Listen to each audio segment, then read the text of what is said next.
So I am fifth generation East African born from Kenya, of Indian origin, but I grew up, for all intents purposes, in country Victoria, in Bendigo, country town. So that really was where I guess my formative years evolved. I mean, I rode BMX bikes, I caught yabbies. I did more Aussie iconic things, I think, than what my children do, having grown up in the diverse metropolis of Melbourne. And that kind of grounding and experience often gives me an edge and advantage sometimes when I'm dealing with groups of people who have a certain perception about me, because the way I look doesn't correlate with how I sound.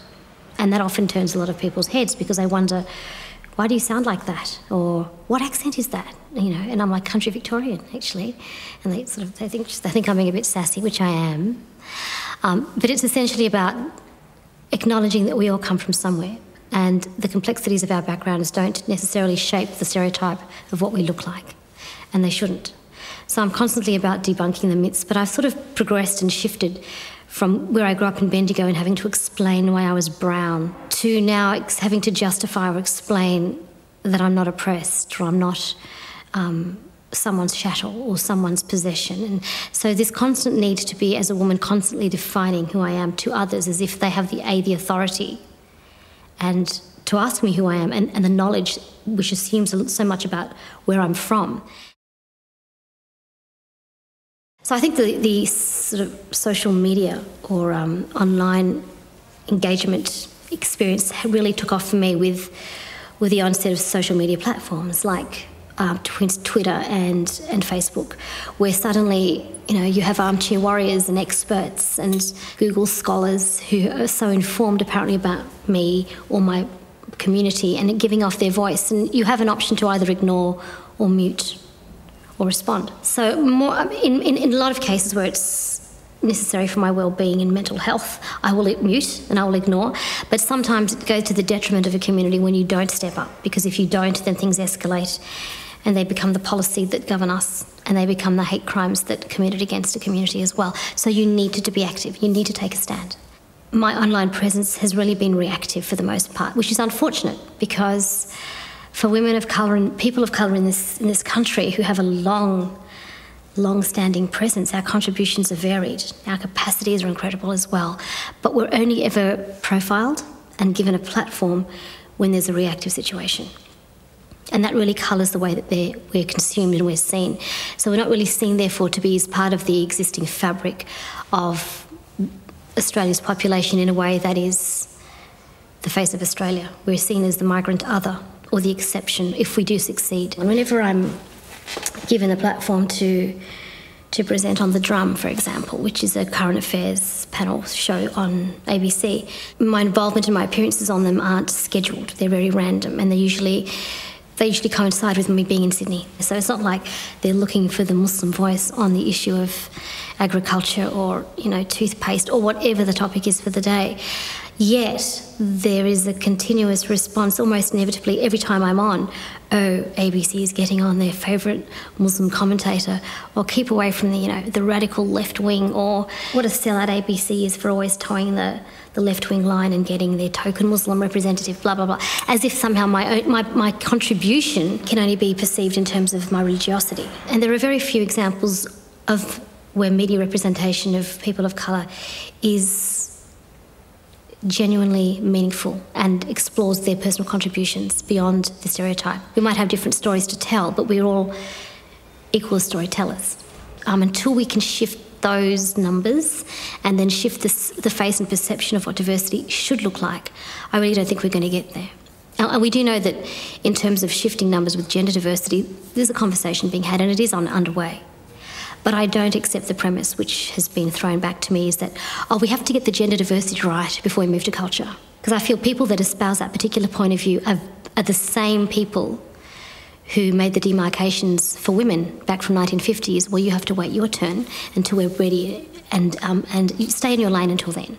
And when it's acceptable, you can come up to the table. And so now people of colour, women of colour are being told, well, just hush. We're still getting the numbers right for the white girls, and then once we get them, we'll talk about.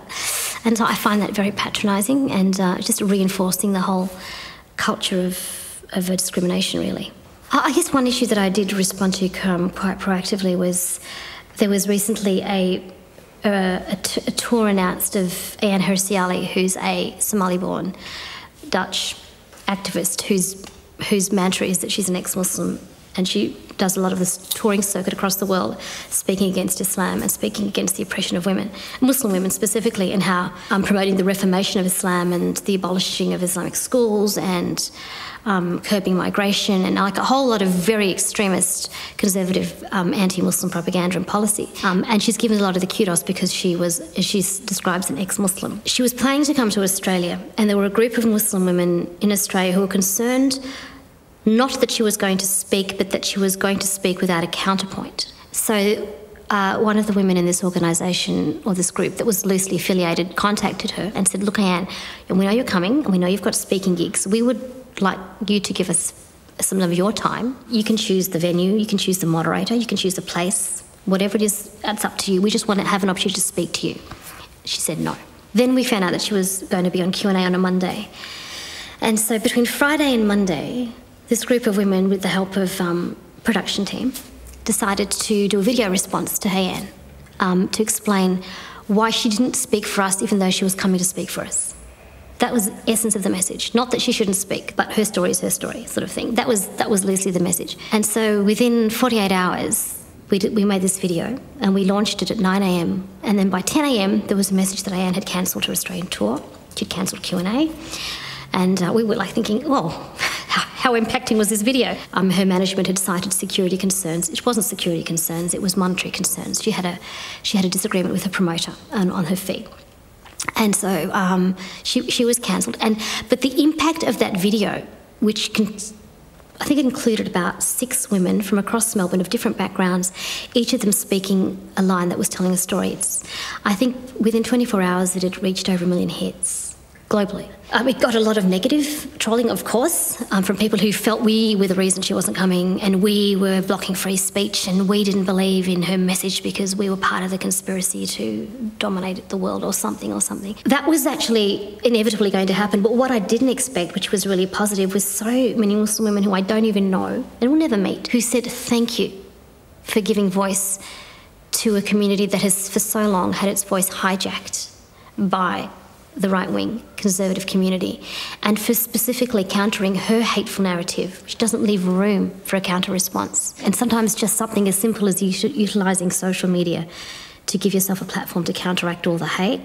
I know we were just lucky, or if it was purely Facebook, wasn't even YouTube, but somehow it just went viral in a good way. It wears me down sometimes just to wake up every morning and think, what kind of conundrum am I going to have to fight today? What am I going to read about? Which journalist is going to ring me up for a comment on what? It's like, it's like the lottery of bad news sometimes. But then I try to balance it out and sort of think of the gains that we have made, and it's whether it's storytelling and how that heals, or women who have made it, women who, despite the odds and the obstacles, speak out, sometimes get shot down, but they get supported on the ground. And solidarity of sometimes just knowing that what you're doing is the decent thing to do.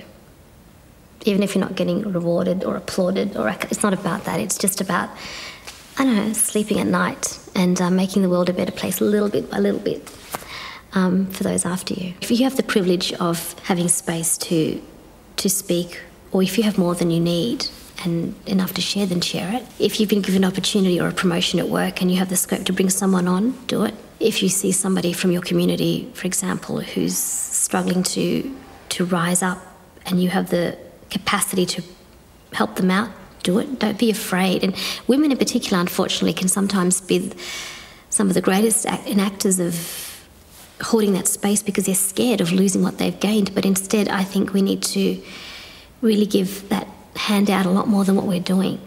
And it's not a handout, it's a hand up. It really is. And I think we don't do that enough as a race and as a community. And someone once brilliantly said, minorities in this community don't lack talent, they just lack opportunity.